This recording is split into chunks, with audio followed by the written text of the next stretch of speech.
Small towns are firing their city councils over AI infrastructure in April 2026. Voters in Festus, Missouri removed several city council members in a recall election. Their crime? Approving a $6 billion AI data center over the objections of residents. This is a town with a population of around 12,000 people. 12,000 people, going up against a $6 billion piece of corporate infrastructure, and winning at the ballot box. The residents got organized, ran a recall campaign, and successfully fired the people who voted yes. Think about how much coordination that actually takes. Petitions. Signature gathering. Town halls. Getting enough of your neighbors to care about zoning policy, which is usually one of the most boring topics in local government, enough to actually show up and vote a sitting council member out. That's not an isolated incident anymore. It's a pattern that's playing out in towns and cities across the entire country right now, this month, while you're watching this video. More than 75 data center projects worth a combined $130 billion got blocked in just the first few months of 2026. At least 69 local governments have enacted bans or moratoriums. Seattle, the actual hometown of Microsoft and Amazon, passed a one-year pause affecting 5 proposed projects. A Gallup poll from May found that 71% of Americans would not want a data center built in their community. For context, that's a higher opposition number than Americans give to having a nuclear power plant nearby. People are more comfortable living next to a nuclear reactor than next to a server farm. So let's actually talk about why a server building, of all things, became the most contested piece of infrastructure in America. To understand why this is happening, you have to understand what a modern AI data center actually requires, because it is genuinely not what people picture when they hear the term. The image most people have is a quiet warehouse full of computers humming along, maybe with a security guard and some blinking lights. The reality is a facility that can require the electricity output of a small power plant. A single large AI training facility can use as much power as 100,000 homes. US data centers used about 4.4% of all national electricity in 2023, and that number is projected to climb to somewhere between 6.7% and 12% by 2028. That's not a rounding error.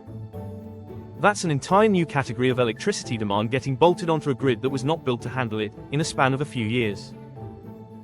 And the power is only half the story. Many of these facilities also need enormous amounts of water for cooling. Cooling a data center at the scale these AI training facilities operate at can require millions of gallons of water a day, depending on the cooling method used.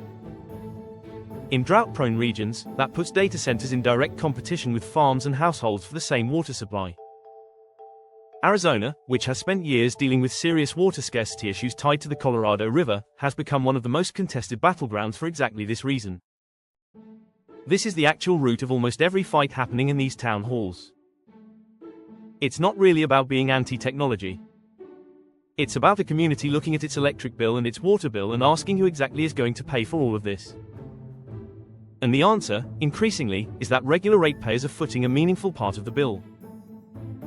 In the PJM region, which covers a huge chunk of the Mid-Atlantic and Midwest power grid, researchers found that ratepayers across 7 states were on the hook for $4.3 billion in electricity infrastructure projects approved in a single year, solely to connect new data centers to the grid.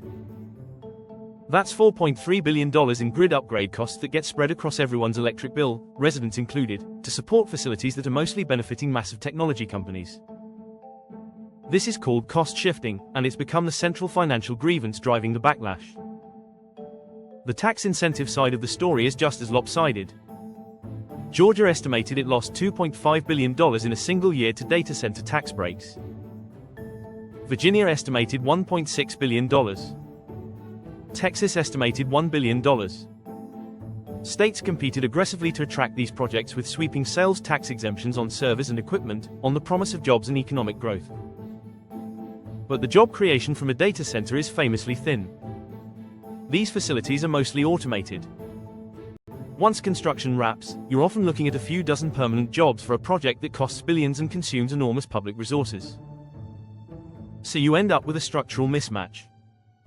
Communities take on the electricity strain, the water strain, and in some cases the tax base hit, in exchange for a relatively small number of permanent jobs and a property tax bill the data center mostly avoided paying in the first place. Once people started doing that math at the local level, the political response moved fast. The moratorium has become the tool of choice because it's relatively easy to pass and it buys a community time to figure out actual zoning rules before more projects show up. Denver's City Council unanimously approved a one-year moratorium this year, halting new permits while they draft proper rules. Oklahoma City did something similar. So did Tulsa. Merrillville, Indiana, a small town near Chicago, passed a one-year pause specifically so officials could, in the words of the town council president, evaluate the real-world impacts of a project developing right next door before deciding what's appropriate for their own town. That's a pretty reasonable thing for local government to want to do before signing off on a multi-billion-dollar facility that will reshape the town's power grid for decades. Near Detroit, the Ypsilanti Community Utilities Authority went further and passed a full year-long halt on providing water and sewer service approvals to any new data center project. Not a pause on permits. A direct block on the actual utility hookups the facility would need to function. But this fight isn't one-sided, and that's actually the more interesting business story underneath all of it. Because the tech industry is not just sitting back and accepting these moratoriums. They're fighting back through both lobbying and litigation.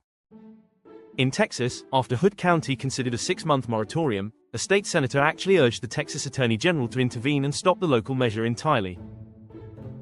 West Virginia passed a state law in 2025 that strips local governments of their zoning and regulatory power specifically when it comes to data centers and microgrids. Meaning the state legislature took the decision away from the towns altogether. Data center developers have also gone directly to court, suing Saline Township in Michigan and Chatham County in North Carolina to try to overturn local zoning decisions that block their projects. This is the same playbook that's been used before in other infrastructure fights, what one researcher described as the no new refineries treatment, where an industry that's used to operating with minimal local pushback suddenly finds itself fighting the same zoning battle in hundreds of jurisdictions simultaneously. The legal and political muscle being deployed here tells you how much money is actually at stake. There are currently over 1,000 pending data center proposals across the country. That's the scale of the build-out the AI industry is trying to push through, and it's colliding directly with a base of voters who are increasingly willing to organize, recall their representatives, and fight it in court. The federal government has also stepped directly into the middle of this. The current administration has identified data center build-out as a strategic national priority, framing data center capacity as a measure of American strength in the broader AI competition with other countries, and has signaled openness to easing federal regulations to speed up construction. Meanwhile, Senator Bernie Sanders and Representative Alexandria Ocasio-Cortez introduced companion legislation in Congress calling for a halt on data center projects until lawmakers establish comprehensive AI regulation. That bill is unlikely to pass given where it sits politically, but the fact that it exists at all signals how mainstream this backlash has become. This isn't a fringe environmental issue anymore. It's bipartisan in the genuinely rare sense of that word, with conservative rural communities and progressive urban ones arriving at the same conclusion through completely different paths.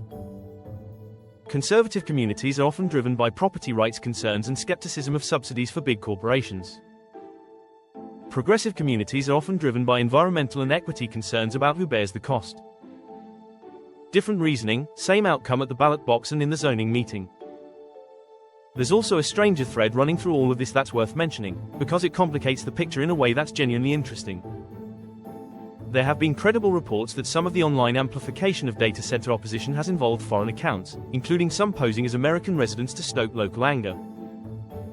That doesn't mean the underlying concerns about electricity prices and water use aren't real, because the economic data backs up that they very much are.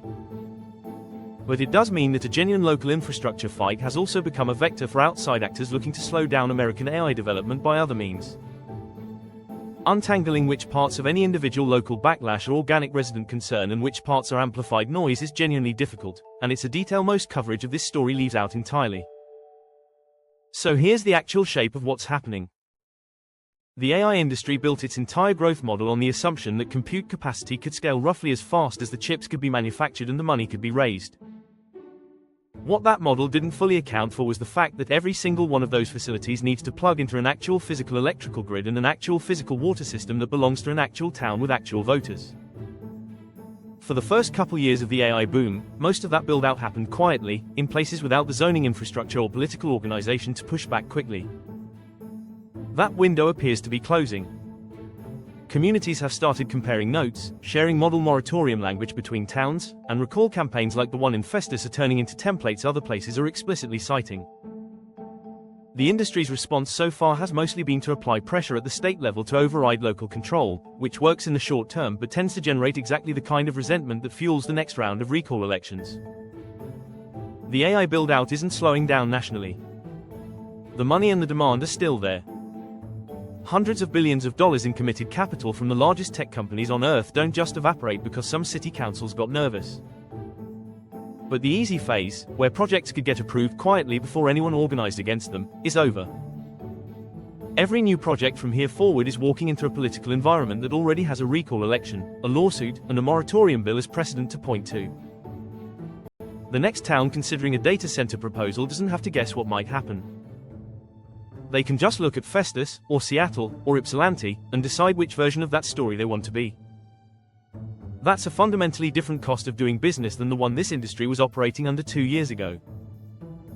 And it's the kind of infrastructure friction that doesn't show up in any company's pitch deck about exponential AI growth, right up until it's the thing standing between a planned facility and the ribbon cutting.